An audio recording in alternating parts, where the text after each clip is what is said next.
నమస్తే, welcome to our channel. నేను మీ పద్మావతి. ఈ రోజు మనతో పాటు డాక్టర్ ముల్లపూడి సత్యనారాయణ గారు ఉన్నారు. ప్రముఖ ఆధ్యాత్మికవేత్త మరియు జ్యోతిష పండితులు. ఆయనతో మాట్లాడి మరిన్ని విషయాలు తెలుసుకుందాం. చూసేసేయండి. నమస్కారం గురువు. నమస్కారం అమ్మ పద్మావతి. గురువు గారు, 2025లో మిథున రాశి వారికి ఏ విధంగా ఉంటుంది, మరియు ఈ రాశి వారికి ఫలితాలు ఎలా ఉండబోతున్నాయి, దానికి తగ్గ పరిహారాలు కూడా కొంచెం ఏమైనా వివరిస్తారా గురువు గారు? మిథున రాశి వారికి చక్కగా మనకి ఈ సంవత్సరం కూడా మిక్స్డ్ రిజల్ట్స్. లాస్ట్ ఇయర్ కంటే కొంచెం పికప్ అవుతా వస్తుంది. ఇంతకుముందు చాలా ఎంజాయ్ చేశారు వాళ్ళు. వృత్తి వ్యాపార ఉద్యోగ విషయాల్లో తిరగలేదు. కానీ వ్యయ గురుడు ఉన్నాడు.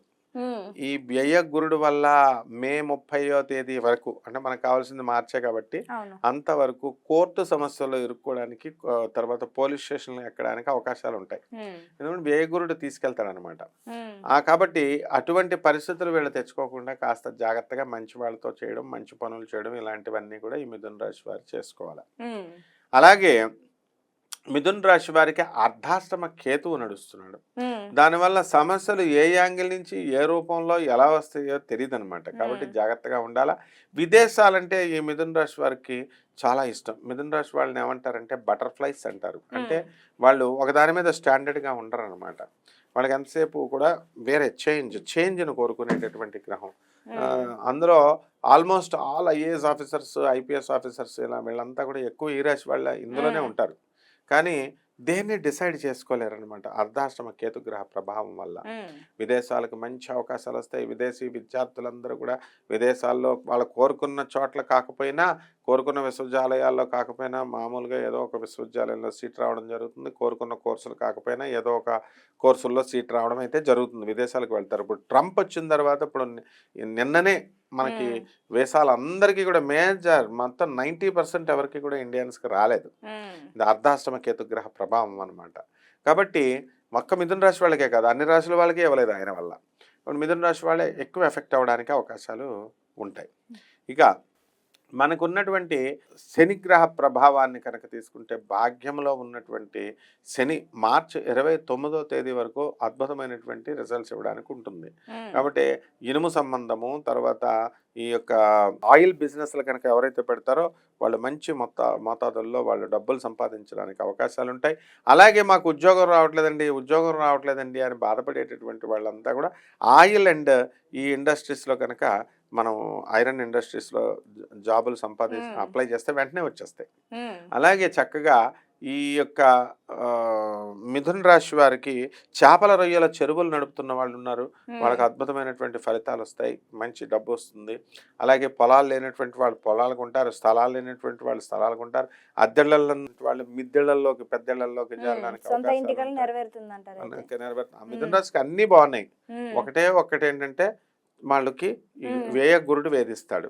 అందువలన వాళ్ళకి తెలియకుండానే కోర్టు సమస్యల్లో, లేకపోతే వాళ్ళ అన్నదమ్ముల ఆస్తి వ్యవహారాల్లో ఏదో ఒకటి అలాంటి సమస్య. దానికి పరిహారం ఏం చేసుకోవాలంటారండి? వీళ్ళు యాటిట్యూడ్ మార్చుకోవాలా. జనరల్గా పరిహారం అంటే రావి చెట్టు చుట్టూ తిరిగేద్దామా, వేప చెట్టు చుట్టూ తిరిగేద్దామా, ఆ గుడికి వెళ్ళిపోదామా, ఈ గుడికి వెళ్ళిపోదామా అనుకుంటారు. అవి కంపల్సరీ చెయ్యాలి. కానీ వాటితో పాటు అన్నదమ్ముల పట్ల ప్రేమగా ఉండడం, మనల్ని అభిమానించే వాళ్ళ పట్ల అభిమానంగా ఉండడం, తల్లిదండ్రుల పట్ల, అందరి పట్ల ఇట్లా లాయల్గా ఉండడం అనేది మొదట రెమెడీ ఫస్ట్. ఆ తర్వాత నువ్వు అడిగిన విధంగా వీళ్ళకి ఇది జరగకుండా ఉండాలి అని అంటే మనకు క్లియర్గా అర్ధాష్టమ కేతువు కనబడుతున్నాడు. చంచలత్వం తీసుకొస్తాడు. కాబట్టి కేతు జపం చేసుకోవాలా, కేతు స్తోత్రం చదువుకోవాలా. కేతువుకి కిలోంపావు ఉలవల్ని, ఆవు పేడ రంగు ఉన్నటువంటి వస్త్రాలను కానీ, లేదా చిత్రవర్ణం మల్టీ కలర్డ్ వస్త్రాన్ని కానీ తీసుకొని సోమవారం నాడు ఉదయం 7 గంటలకి కరెక్ట్గా ఇంట్లో కానీ, గుడి బయట కానీ గుడిలో కానీ దానం చేసినట్లయితే అధిక పారితోషికాన్ని ఇచ్చి పేద బ్రాహ్మణ్ణి సెలెక్ట్ చేసుకుని ఎక్కువ ఇవ్వాలి డబ్బులు ఇచ్చి చేసినట్లయితే బ్రహ్మాండంగా ఉంటుంది. అలాగే మనకి కేతు ఎప్పుడు గరిక గడ్డి, ఫ్రీగా వచ్చే గరిక గడ్డే కదా, ఆ గరిక గడ్డితో వినాయకుడికి ఓం గణేశాయ నమః అనేటటువంటి మహామంత్రంతో గణపతి ఆరాధన కనుక చేసుకున్నట్లయితే అద్భుతమైనటువంటి ఫలితాలు వస్తాయి. అలాగే దశమహావిద్యలతో ధూమావతి అమ్మవారి యొక్క హోమాన్ని వాళ్ళ ఇళ్లలో జరిపించుకోవడం ద్వారా అద్భుతమైనటువంటి ఫలితాలు వస్తాయమ్మ. మరి గురువు గారు, మరి ఈ రాశి వారికి మరి విద్య, ఉద్యోగ, వ్యాపారం మరియు వారి ఆరోగ్యం పట్ల ఎలా ఉండబోతుంది అంటారు? విద్య బ్రహ్మాండంగా ఉంటుంది. విద్యార్థులు ఎక్కువ చదవాలి, కాకపోతే తర్వాత ఉద్యోగం, ఉమ్, ఆదాయాలు బ్రహ్మాండంగా ఉన్నాయి, ప్రమోషన్స్ రావడానికి అవకాశాలు ఉన్నాయి, ఆల్రెడీ వచ్చేసిన వాళ్ళకి ప్యానల్లోకి ఎక్కిస్తారు వాళ్ళని. ఉమ్, వ్యాపారాలు ఒక్క ఈ యొక్క సముద్ర వ్యాపారాలు, ఎక్స్పోర్ట్స్ ఇంపోర్ట్స్ బిజినెస్లు తప్ప ఉమ్, మిగతా అన్ని రకాల వ్యాపారాలు బ్రహ్మాండంగా ఉంటాయి. ఉమ్, ఇకపోతే ప్రయాణాలు, ఉమ్, ఎక్కువ ప్రయాణాలు చేయడం వీళ్ళకి ఇష్టము. ఈ ప్రయాణాలు అనేటటువంటివి వీళ్ళు తక్కువ చేసుకోవడం అనేటటువంటిది మంచి అవకాశం. ఉమ్, ఇక ఆరోగ్యం, ఉమ్, ఆరోగ్యం దగ్గరికి వచ్చేసరికి మైగ్రేన్ నొప్పులు, మజిల్స్ నొప్పులు, కండరాల నొప్పులు, ఇలాంటి ప్రాబ్లమ్స్ రావడానికి అవకాశాలు ఉన్నాయి.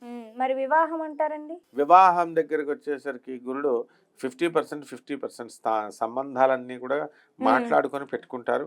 ఆ తర్వాత కొంతమందికి వివాహాలు అవడానికి అవకాశాలు ఉన్నాయి. కానీ మిగతా రాశులతో పోల్చుకుంటే మిథున రాశి వారికి కొంచెం కష్టం అని చెప్పాలి. అంటే తక్కువ రేషియో. అలాగే ఎందువల్లంటే కోర్టు సమస్యల్లో వీళ్ళు భార్యాభర్తలు. జనవరి 1 నుంచి మార్చి వరకు ఎలా ఉండబోతుందని అనేది. ధన్యవాదాలు. ధన్యవాదాలమ్మా.